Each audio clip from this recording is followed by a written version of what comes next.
আপনি যদি 18 থেকে 45 বছরের মধ্যে একজন পুরুষ হন, তাহলে আপনি সম্ভবত ভাবেন ডায়াবেটিস হলো বয়স্কদের সমস্যা।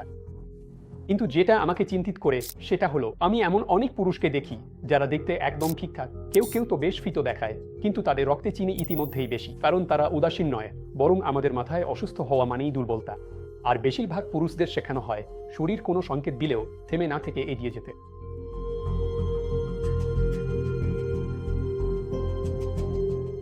আমি তা সুধীর, আর এই ধরনটাই আমি নিয়মিত দেখি। একজন 32 বছরের যুবক যে সকালের নাস্তা বাদ দেয়, শুধু কফিতে চলে, রাতের খাবার দেরিতে খায় আর দিনে প্রায় 10 ঘন্টা চেয়ারে বসে থাকে। একজন 28 বছরের যুবক সপ্তাহে 4 দিন জিমে যায়, কিন্তু ডেলিভারি খাবার আর সপ্তাহান্তে মদ্যপানে ডুবে থাকে। একজন 40 বছরের ব্যক্তি যার পেট একটু একটু করে বাড়ছে, কিন্তু ওজন মাপার যন্ত্রে ওজন প্রায় একই দেখায়। তারা বলে, আমি মিষ্টি খাই না, আমার ওজনও বেশি না, আমি নিয়মিত হাঁটি। আর তারা টেস্ট করানো পিছিয়ে দেয় যতক্ষণ না কোনো স্বাস্থ্যকর্মী জোর করে। আসল কারণটা খুবই সহজ, টেস্ট করানো মানে এমন একটা দরজা খোলা যেটা আর বন্ধ করা যায় না এমন মনে হয়। তাই তুমি পিছিয়ে দাও আর ডায়াবেটিস ধীরে ধীরে বাড়তে থাকে। এখানে একটা কথা আমি শেয়ার করতে চাই। ভারতীয় পুরুষদের ক্ষেত্রে ডায়াবেটিসের ঝুঁকি অনেক সময় তোমার কোমরের চারপাশে আর শরীরের ভেতরে কি হচ্ছে সেটার ওপর নির্ভর করে, শুধু ওজনের ওপর নয়।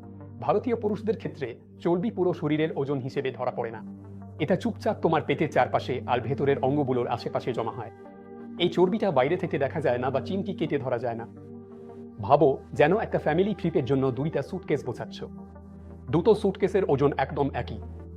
প্রথম স্যুটকেসে সবকিছু গোছানো আছে, কাপড়গুলো কম্পার্টমেন্টে ভাঁজ করে রাখা, জুতো আলাদা ব্যাগে। তুমি সহজেই এটা বন্ধ করতে পারো, চেনের ওপর কোনো চাপ পড়ে না। আর দ্বিতীয় স্যুটকেসে সবকিছু মাঝখানে গাদাগাদি করে ঢোকানো, পাশে জোরে চাপ দিচ্ছে, চেনগুলো টান পড়ছে আর স্যুটকেসটা ফুলে উঠছে। তোমার শরীরও ঠিক একইভাবে কাজ করে। যখন তুমি ছোট ছিলে তখন তোমার শরীর চর্বিটা সুন্দরভাবে ত্বকের নিচে, কোমর আর উরুতে গুছিয়ে রাখত, একদম সেই গোছানো স্যুটকেসের মতো। তুমি সেটা দেখতে পারো, চিমটি কেটে ধরতেও পারো। এই চর্বিটা তুলনামূলকভাবে নিরাপদ। কিন্তু বয়স বাড়ার সঙ্গে সঙ্গে চাপ আর আধুনিক জীবনযাপনের অভ্যাস, যেমন 10 ঘন্টা ডেস্কে বসে কাজ, দেরিতে রাতের খাবার, খারাপ ঘুম, তোমার শরীর চর্বি জমার ধরন বদলাতে শুরু করে। সেই চর্বি গভীরে লিভার, প্যানক্রিয়াস আর অন্ত্রের চারপাশে গাদাগাদি করে রাখে, একদম দ্বিতীয় স্যুটকেসের মতো। সবকিছু মাঝখানে চেপে যায়, তোমার ভেতরের গুরুত্বপূর্ণ অঙ্গগুলোতে চাপ পড়ে। এই গভীর পেটের চর্বি, যাকে ভিসেরাল ফ্যাটও বলা হয়, যেটা বাইরে থেকে দেখা যায় না, চিমকি কেটেও ধরা যায় না, কিন্তু এটা সবসময় থাকে। এটা এমন কিছু রাসায়নিক ছাড়ে যা ইনসুলিনকে বাধা দেয়। ফলে তোমার প্যানক্রিয়াসকে আরও বেশি করে কাজ করতে হয় যতক্ষণ না সেটা ক্লান্ত হয়ে পড়ে। একই সঙ্গে এই আধুনিক অলস জীবনযাপন, যেমন কম হাঁটা, বেশি বসে থাকা, কম ঘুম, তোমার পেশি কমিয়ে দেয়। তোমাকে একটা গুরুত্বপূর্ণ কথা বলি, খাবার খাওয়ার পর শরীরের অন্যতম প্রধান জায়গা যেখানে চিনি ব্যবহার হয় সেটা হলো পেশি। যখন পেটের চর্বি বাড়ে আর পেশির পরিমাণ কমে যায়, তখন চিনি নিয়ন্ত্রণে সমস্যা হয়, এমনকি তুমি দেখতে সুস্থ মনে না হলেও। এখানেই ওজন মাপার যন্ত্র তোমাকে ভুল পথে নিয়ে যায়। তোমার কোমরের মাপ তোমার ওজনের চেয়ে বেশি গুরুত্বপূর্ণ। যদি তুমি এর সঙ্গে নিজেকে মেলাতে পারো, এটা লজ্জার কিছু নয়। এটা হলো একটা নীরব সমস্যাকে আগেভাগে ধরে ফেলা, যখন এটা সহজেই সামলানো যায়। ভারতে আমরা দেখি ডায়াবেটিস কম বয়সে হয়, কারণ দীর্ঘ সময় ডেস্কে বসে থাকা, দেরিতে রাতের খাবার খাওয়া, ঘুমের ঘাটতি, বেশি চাপ আর সহজেই অতি প্রক্রিয়াজাত খাবার পাওয়া যায়। আগে ধরা পড়া কোনো খারাপ খবর নয়, এটাই তোমার সুবিধা।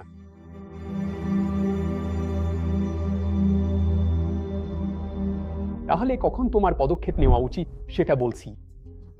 যদি তোমার কোমরের মাপ বাড়ছে, খাবার খাওয়ার পর ঘুম পাচ্ছে, বা অস্বাভাবিকভাবে ক্লান্ত লাগছে, রাতে বেশি প্রস্রাব হচ্ছে, অথবা কাটাছেঁড়া ধীরে সারছে, তাহলে অবশ্যই ডাক্তারের পরামর্শ নিতে হবে। ডাক্তারের সঙ্গে তোমার যাত্রা শুরু করো এবং একজন বিশেষজ্ঞ ডায়াবেটোলজিস্টের সঙ্গে পরামর্শ করো। পরামর্শের সময় কি হয় সেটা বলছি। প্রথমে ডাক্তার তোমার পারিবারিক ইতিহাস জানতে চাইবেন। তোমার বাবা মায়ের ডায়াবেটিস থাকলে তোমার ঝুঁকি 40% থেকে 70% বেড়ে যায়। ডাক্তার তোমার ঘুমের অভ্যাস নিয়েও জানতে চাইবেন।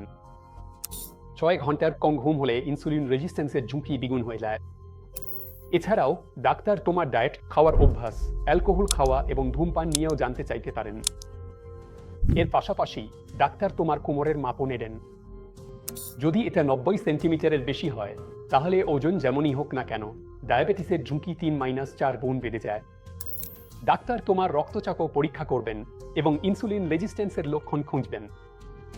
এরপর ডাক্তার কিছু রক্ত পরীক্ষা করাতে বলতে পারেন। মূল পরীক্ষা হলো HbA1c। এটা গত 3 মাসের গড় সুগার লেভেল দেখায়। একটা ফাস্টিং সুগার শুধু একদিনের ছবি দেখায়, কিন্তু HbA1c পুরো চিত্রটা তুলে ধরে।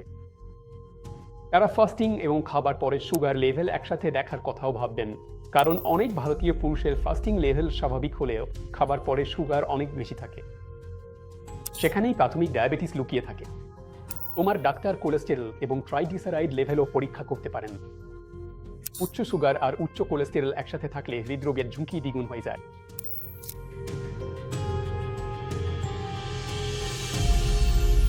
তাহলে HbA1c পরীক্ষার ফলাফলগুলো কি বোঝায়? যদি এটা 5.7% এর নিচে হয় তাহলে আপনি স্বাভাবিক, কিন্তু যদি ঝুঁকির কারণ থাকে তাহলে প্রতি 1-2 বছরে আবার পরীক্ষা করান। যদি আপনার HbA1c 5.7 থেকে 6.4% এর মধ্যে হয় তাহলে একে প্রিডায়াবেটিস বলা হয়। এটাই আপনার সতর্কতার সময়। মনে রাখবেন, এখানে ডায়াবেটিস এখনো ফিরে আসার মতো অবস্থায় আছে। এখন আপনি ভাবতে পারেন কিভাবে এটা ফিরে আসতে পারে। আপনার শরীরের ওজনের 5-7% কমানো, নিয়মিত শারীরিক কার্যকলাপ যেমন সপ্তাহে প্রায় 150 মিনিট হাঁটা, প্রতিদিন 6-8 ঘন্টা ভালো ঘুমের অভ্যাস গড়ে তোলা এবং একেবারে দেরি করে রাতের খাবার খাওয়া এড়িয়ে চলা। এবং ভালো খবর হলো, এই জীবনধারার পরিবর্তনের মাধ্যমে 40-70% প্রিডায়াবেটিক ব্যক্তি ডায়াবেটিস প্রতিরোধ করতে পারেন। যদি আপনার HbA1c 6.5% বেশি হয় তাহলে এর মানে আপনি ডায়াবেটিসে আক্রান্ত। কিন্তু মনে রাখবেন, এটা কোনো মৃত্যুদণ্ড নয়। এটা শুধু একটি দীর্ঘস্থায়ী অবস্থা যেটা আপনি সঠিকভাবে নিয়ন্ত্রণ করতে পারেন। ডাক্তার ওষুধের পাশাপাশি কিছু জীবনধারার পরিবর্তন ও পরামর্শ দেবেন। এখানে মূল লক্ষ্য হলো HbA1c স্তর 7% নিচে রাখা, যাতে ডায়াবেটিস সম্পর্কিত জটিলতা প্রতিরোধ করা যায়। কেন নিয়ন্ত্রণ জরুরি? অনিয়ন্ত্রিত ডায়াবেটিস আপনার চোখ, কিডনি, স্নায়ু এবং হৃদয়ের ছোট রক্তনালী ক্ষতিগ্রস্ত করে। এতে দৃষ্টিশক্তি হারানো, অবস্বভাব, যৌন দুর্বলতা, এমনকি হার্ট অ্যাটাকও হতে পারে। ডায়াবেটিস ভালোভাবে নিয়ন্ত্রণ করলে জীবন স্বাভাবিকই থাকে। আসল প্রশ্নটা হলো আমার ডায়াবেটিস আছে কিনা সেটা নয়, বরং প্রশ্নটা হলো আমি কি আমার ডায়াবেটিস ভালোভাবে নিয়ন্ত্রণ করছি। আপনি যদি এই লক্ষণগুলোর কোনোটা চিনতে পারেন তাহলে এখনই প্রার্থতে একজন ডায়াবেটোলজিস্টের সঙ্গে পরামর্শ করুন স্ক্রিনিংয়ের জন্য এবং একটি স্পষ্ট পরিকল্পনা পেতে। আমরা এই চ্যানেলে নিয়মিত গুরুত্বপূর্ণ স্বাস্থ্য বিষয় নিয়ে কার্যকর পরামর্শ শেয়ার করি, তাই দয়া করে সাবস্ক্রাইব করুন আর বেল আইকনে ক্লিক করুন